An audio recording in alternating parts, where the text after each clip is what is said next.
दिनांक 23 जुलै 2012 परभणी. आपण मागील 78 तासापासून आज 78 तास झाले भक्ती ह्या विषयावर ते निरूपण करत आहोत. नारद भक्ती सूत्राचा अंतिम टप्पा आपला सुरू आहे.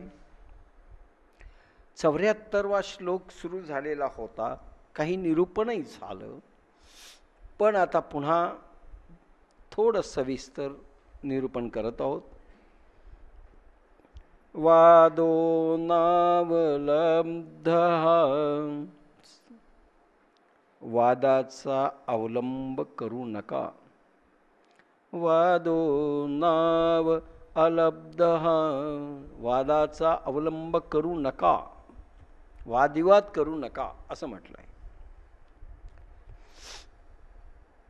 कुठली गोष्ट करताना प्रतिकूल मत आणि स्वमत याची टक्कर होत असते, आणि म्हणून जे प्रतिकूल विचार आपल्या साधनेला, आपल्या संसाराला बाधक होतील ते कृत्य आपण करू नये.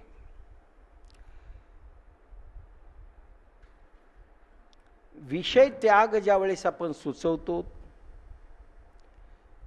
दुसंग त्याग आपण ज्यावेळेस म्हणतो, दुर्जनाचाही संग टाळा, काम क्रोध विकारांचा त्याग करा असंही आपण म्हणतो. कर्म फल त्याग, कर्म आसक्ती त्याग हेही करा ज्यावेळेस आपण म्हणतो, त्यावेळेस अभिमान दंभ याचा त्याग करा असंही आपण म्हणतो.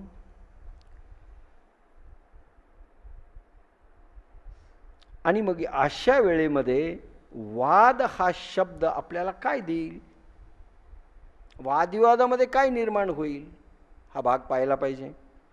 मग वाद करावा की नाही. तीर्थम तीर्थम निर्मलम साधुवृंदम वृंदे वृंदे तत्वचिंतनानुवादः वादे वादे जायते तत्वबोधः बोधं बोधं सच्चिदानंदरूपम.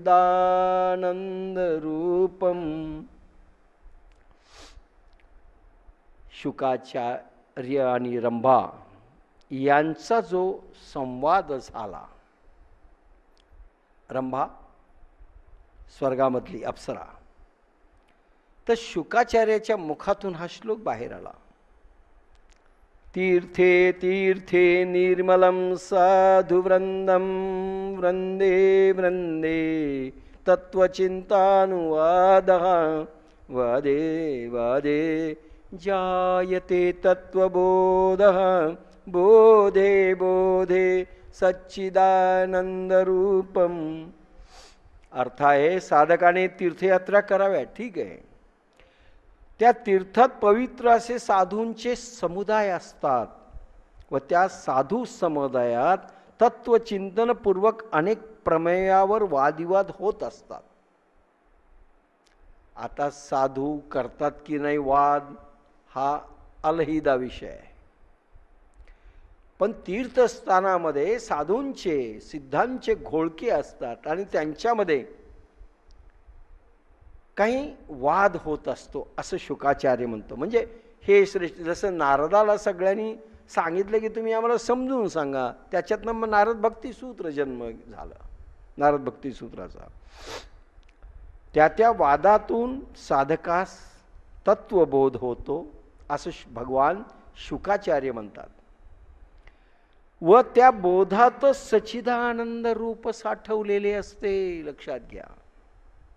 तत्वबोध होतो म्हणजे खरं काय, अद्वैत श्रेष्ठ की द्वैत श्रेष्ठ, विशिष्टाद्वैत श्रेष्ठ की काय श्रेष्ठ आहे शेवटी असं. या श्लोकावरून जरी वादाचे उपयोग पटत असले तरी वादे वादे जायते तत्वभेदा वादे वादे वर्धनते वैरवणी असेच अनुभवला येते. पण केव्हा केव्हा हा वादिवाद एवढा रसातळाला, कारण कॉम्पिटंट माणसं जर वादिवाद करत नसतील,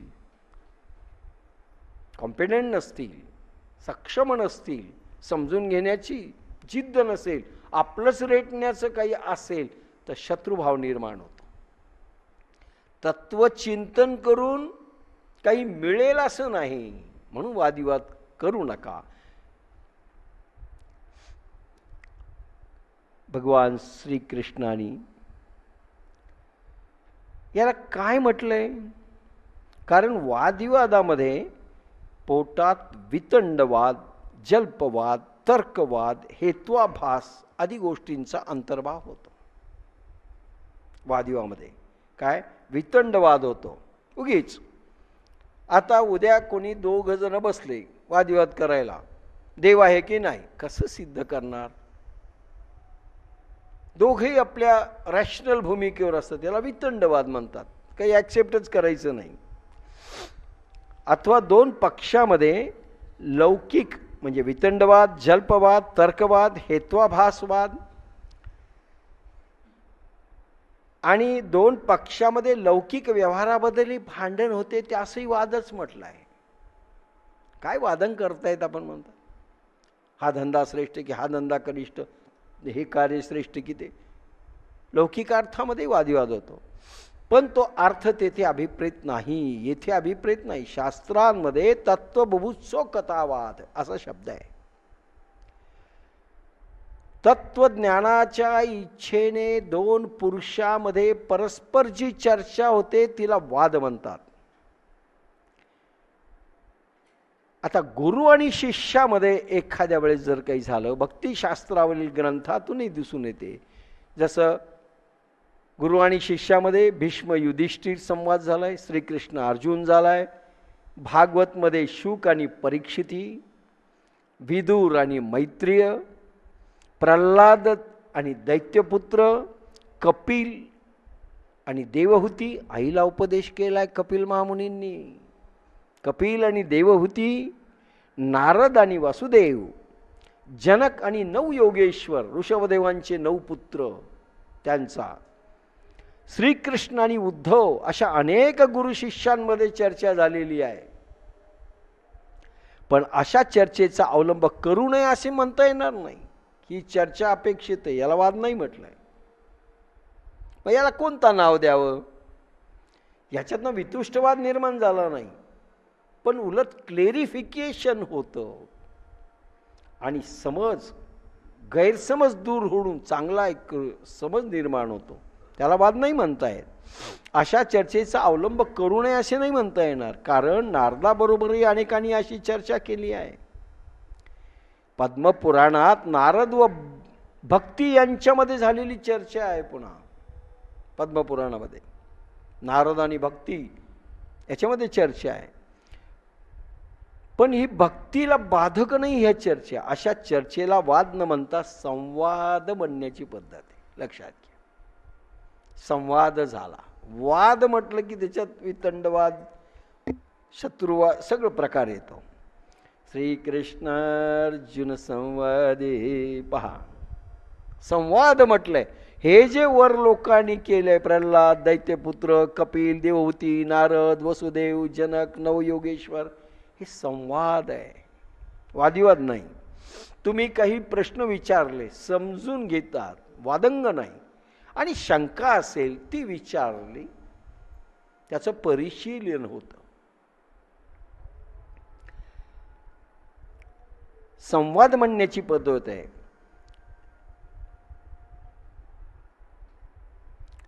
संजय देखील राजन संस्मृत्य संवादभी मदभूतमम 18व्या अध्यायात म्हणतो, हा संवाद आहे. आणि भगवान देखील कृष्ण शेवटी म्हणतात 18व्या अध्यायात, अधेशेच इमं धर्म्य संवादमावयो, असा संवाद शब्द वापरलेला आहे. ज्ञानेश्वर महाराजांनी त्या संवादाचे महत्त्व व त्यापासून होणाऱ्या आनंदाचे पुष्कळ वर्णन केले आहे. महाराजांनी 18वा अध्याय, आणि संवादाचे निमिषे जे अव्यवहारी वस्तू असे तेची भोगी जे की जैसे आरिसा रूप आणि संवादाचे निमिषे जे अव्यवहारी वस्तू असे तेची भोगी जे की जैसे आरिसा रूप. असा संवाद म्हणजे 81वी ओबी आहे 18वा अध्याय. असा संवाद न होईल तर कोणालाही ज्ञान होणार नाही. मग संवाद झाला पाहिजे, वादविवाद नाही. माझं ते म्हणणं खरं आहे असं नाही. वादे वादे जायते तत्वबोध. वाद नाही, संवाद करत करत एका विशिष्ट याच्यापर्यंत तुम्ही आले की त्याला म्हणतात आता तत्वबोध होईल, त्याचं क्लेरिफिकेशन होईल. संवाद न होईल तर कोणालाही ज्ञान होणार नाही. व अशा संवादाचा अवलंब करू नये असे नारदही केव्हा म्हणणार नाहीत. कारण अशा संवादाविना साधकांची अनेक प्रकारच्या संशयाची निवृत्ती होणार नाही. म्हणून वादो नावलब्ध्या या सूत्रात वादिवाद, वितंडवाद, जल्प इत्यादी अर्थ घेणे योग्य आहे. न्यायशास्त्रात तर्क, वाद, जल्प, वितंड आणि हेत्वाभास असे या विषयात अनेक भेद कल्पलेले आहेत. हा शब्द न्यायशास्त्रातून येतो. वादात दोन पक्ष आहेत, एकास वादी व दुसऱ्यास प्रतिवादी म्हणतात. जसं आमच्या याच्यामध्ये प्लेंटिफ डिफेंडंट, पेटिशनर नॉन पेटिशनर, तसं वादी आणि प्रतिवादी विरुद्ध पक्ष. आणि दोघं तसं पाकिस्तान हिंदुस्तान नाही समजायचं. पाकिस्तान हिंदुस्तान नाही. आपलाच पक्ष योग्य सिद्ध करताना परस्पर जिंकण्याच्या हेतूने वाक्याभास, युक्त्याभास, हेत्वाभासाधिकाचा अवलंब करून आपलाच पक्ष खरा आहे हे सिद्ध प्रयत्न केला जातो. त्याला वादिवाद म्हणतात. आमचं सगळं श्रेष्ठ आहे, आम्ही म्हणू ते खरं आहे, त्याला मात्र वादिवाद म्हणतात. या सद्भावनेपेक्षा स्पर्धा, मत्सर आणि द्वेष याचंच प्राधान्याने अनुसरण होतं. श्रद्धा नाही, स्पर्धा, मत्सर आणि द्वेष निर्माण होतो. स्वमताचे मंडन व परममताचे खंडन करण्याचा दुराग्रह विनाकारण असतो. एकदा आमचे नाथ महाराज पैठणला असताना काशीहून एक ब्राह्मण आला. म्हणाला चला वादिवादाला चला म्हणले आमच्याशी. त्या काळात वादंग चांगला झडत असे पंडितांमध्ये. आज नाथ महाराज म्हणले मला काही येत नाही, लिहून द्या म्हणले पारपत्र. आता खंडन मंडन करायचं असतं. यानी काही मत टाकलं त्याचं खंडन करायचं, त्यानी काही टाकलं की त्यानी त्याचं खंडन करायचं, असं वादिवाद. चला वाळवंटावर गोदातटी सगळे जमा झाले. ब्राह्मण काशीचे आपले तिकडचे आलेले, इकडचे पैठणचे सगळे एकत्रित झाले. नाथ महाराज म्हणाले मी आधी सुरुवात करतो, तुम्ही खंडन करा. हा ठीक आहे म्हणले. Okay okay start. Nath Maharaj म्हणाले तुम्ही सत्पात्री ब्राह्मण आहात, कुलीन आहात, तुमची आई पतिव्रता आहे आणि त्या कुळामधून तुम्ही जन्म घेतलेला आहात. तुमचे गुरु हे सिद्ध संत आहेत आणि त्यांच्या याच्यातनं आपण हे घेतलेलं आहे.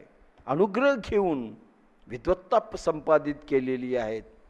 आपण अतिशय श्रेष्ठ आहात, करा म्हणले खंडन. आता तो काय म्हणेल, मी पतिव्रता नसलेले आईच आहे, काय काय खंडन करेल. याला वाद म्हणतात. कित्येक वेळा तर वितंडवादात त्याची परिणती होते. एक कार्टून आलं होतं. एक माणूस प्लॅस्टरमध्ये दवाखान्यात पडलाय, डोळेच फक्त उघडे, तोंड थोडंसं, बाकी सगळं प्लॅस्टर. भेटायला तुमच्यासारखे गेले. कसं काय घडलं म्हणले. नाही म्हणले तसं ते फार चांगले विद्वान होते, आमचा वादही चांगला झाला, पण एका पॉइंटवर मतभेद झाल्याने माझी स्थिती अशी झाली म्हणले. हे वादिवादाचं फलित असतं. कित्येक वेळा तर वितंडवादात त्याची परिणती होते. आपला पक्ष स्थापन नाही झाला तरी दुसऱ्याचे पक्षाचे खंडन करण्याकरिता जी चर्चा होते तिला शास्त्रात वितंडवाद म्हटले आहे. आणि विद्वान मनवणारे स्वतःच अतिशय अभिमानी, लौकिकात मोठेपणा सिद्ध करण्याकरता अशा वादविवादाचा अवलंब करीत असलेले दिसतात. रामदासांचं एक किती सुंदर उदाहरण आहे. रामदासांकडे वादविवादाला आलेले सदाशिव शास्त्री पंडित आता घेत नाही, वेळ जाईल. शास्त्रकारात वादविवाद कसे चालतात त्याचा प्रकार ज्ञानेश्वर महाराजांना गीतेच्या 13व्या अध्यायातील 5व्या श्लोकावरील आपल्या टीकेत दाखवला आहे. ते पाहावं. पंडितांचे वाद. एकाने व्याकरणावर मनोरमा नावाचा ग्रंथ केला की दुसरा त्याच्या खंडनात्मक मनोरमा कुच मर्दनम नामक ग्रंथ करतो. काही गरज? व्याकरणावर एकाने मनोरमा नावाचा ग्रंथ केला आणि मनोरमा खंडन दुसऱ्याने ग्रंथ केला. वेदांतातही मतातही द्वैत अद्वैत विशिष्टाद्वैत मतातून पूर्वीपासून हे वाद वाढलेले आहेत, अजूनही चाललेले आहेत सगळे वाद. वादिवात्मात्मक खंडन मंडन स्वरूपात असतात. जगद्गुरु शंकराचार्यांनी महिष्पती नगरीत मंडन मिश्र नामक मीमांसक पंडिताबरोबर वाद करून त्याला जिंकून संन्यास दीक्षा दिली, कथा प्रसिद्ध आहे. ते शंकराचार्य होते, परकाया प्रवेश करून गेले काही गोष्टी सिद्ध करण्याकरता. सिद्ध समर्थ होते. इकडे रामदास स्वामी सिद्ध होते म्हणून सदाशिव शास्त्री हरले. फक्त शब्दांनी कोणी वादविवाद करत असेल तर उपयोग नाही. आमचे संभादादा मानवतकरला मी घेऊन गेलो बाप्पासाहेबांकडे. पैठणला यात्रा होती आणि यात्रेमध्ये संभादादा मला म्हणाले, तुझे गुरु माझ्याशी वादविवाद करतील का ब्रह्मसूत्रावर? म्हणलं तुम्ही पहा, तू ज्यांच्याकडे जातो ये म्हणले पैठणला. आम्ही गेलोत पैठणला, राठोड आणि मी, आणि त्यांना घेऊन नक्षत्रवाडीला उतरलो. भयंकर सवळ होतं. योगानंद महाराजाचे शिष्य गुंजाच्या चिंतामणी महाराज आणि संभादादा. आणि संभादादांचं माझ्यावर फार प्रेम असे लहानपणापासून. तर मी घेऊन गेलो त्यांना. रात्रभरच्या बैठकी संभादादा बोलत होते आणि बाप्पासाहेब ऐकत होते. आम्हाला फार वाईट वाटत होतं. काय सांगावं आता, बाप्पासाहेब काहीच बोलायला तयार नाहीत आणि फक्त ऐकून घेत आहेत, हसतायत. सकाळी उठलो, जाण्याची वेळ झाली. 8 वाजले. बाप्पासाहेब पुढे दादा आले, बसले. म्हणले आता मी संध्या करतो. मग मात्र बाप्पासाहेबांनी सुरुवात केलं. दादा संध्या म्हणजे काय, कधी करतात, त्याची वेळ कोणती, अकाली जर संध्या केली त्याचं फळ काय? तर दादा म्हणाले काही न केल्यापेक्षा केलेलं बरं. तर बाप्पासाहेब म्हणाले, एक नाऱ्या होता, त्याची आई त्याला सारखी म्हणायची, बाबा काही न केल्यापेक्षा काहीतरी कर, काही न केल्यापाशी काहीतरी कर. एकदा रात्री म्हणले त्यांनी काय केलं, आईचे केस कात्रीनं कापूनच टाकले. सकाळी आई उठली, अरे काय केलं? म्हणजे तूच म्हणली ना काही न करण्यापेक्षा काहीतरी कर. अहो म्हणले पुण्य नाही पाप निर्माण होणार. संधी नाडी असते, संध्या समयीच ध्यान असतं, ज्यावेळेस दोन्ही नाकपुडीतला श्वास सारखा वाहतो. त्याच्यानंतर जर ध्यान केलं किंवा संध्या जर केली तर त्याच्यात पाप ताप दैन्य निर्माण होतं, आईचे केस कातरल्यासारखं होतं. माहिती आहे का म्हणले दादा. दादा मात्र हे केलं. मग दादानी ब्रह्मार्पणम ब्रह्मश्लोक काढला. ब्रह्मार्पणम ब्रह्मात ब्रह्माची आहुती, ब्रह्मात कर्माची आहुती, कर्मात ब्रह्माची आहुती. एकदम बाप्पासाहेबांनी अडवलं. दादा आता आपण तेच बोलायचं. मग कपिल महामुनीचा एक श्लोक काढला सांख्यशास्त्रातला दादानी. मग बाप्पासाहेब म्हणाले आपण त्याच्यावरच बोलू की ज्याचा आपल्याला अनुभव आला. वेद पुराणांमध्ये काय लिहिलं एकही अक्षर आता आपल्या बैठकीत येणार नाही. कपिल महामुनी काय म्हणाले राहू द्या, ते सांख्यशास्त्र. कृष्ण काय म्हणाले भगवद्गीता राहू द्या. सांगा काय अनुभव आला ब्रह्मार्पणम ब्रह्मचा तुम्हाला? त्या अर्जुनाला काय आला नंतर पाहू. तुम्ही कोणते प्रयोग केले? ब्रह्मात ब्रह्माच्या आहुती म्हणजे काय? ब्रह्मात कर्माच्या आहुती म्हणजे काय? कर्मात ब्रह्माच्या आहुती म्हणजे काय? कशा द्याव्यात? किती वायूमध्ये मिश्रण होतं? दादा चाट पडले, पुन्हा बोलले नाही. दादा या म्हणले, तुमच्याकडे शब्द आहेत, आमच्याकडे अनुभव आहेत. महाराष्ट्र जागवा, या माझ्याकडे तुम्ही, कारण तुमच्याकडे शब्द भांडार आहे, बोलण्याची ताकद आहे. हा अनुभवाचा मसाला घेऊन मग समोर या जगाच्या येतो म्हणले महाराज. पण मग दादा कधी मला म्हणाले नाहीत, बाप्पासाहेबांशी सारखी माहिती विचारायची. काय असतं, जे सिद्ध समर्थ असतात ना, ते कुठल्याही शब्दाला केव्हाही तोडू शकतात, कारण अनुभवाची जोड असते त्याच्यामध्ये. म्हणून त्याच्यामध्ये आपण भिण्याचं काही कारण नाही. पण केवळ शब्द छल असेल, केवळ शब्दज्ञान असेल, तो वादिवाद मात्र शत्रुभावामध्ये परिणित होतो, वितंडवादामध्ये परिणित होतो. आणि त्याला टाळा असं म्हटलंय, एरवी नाही.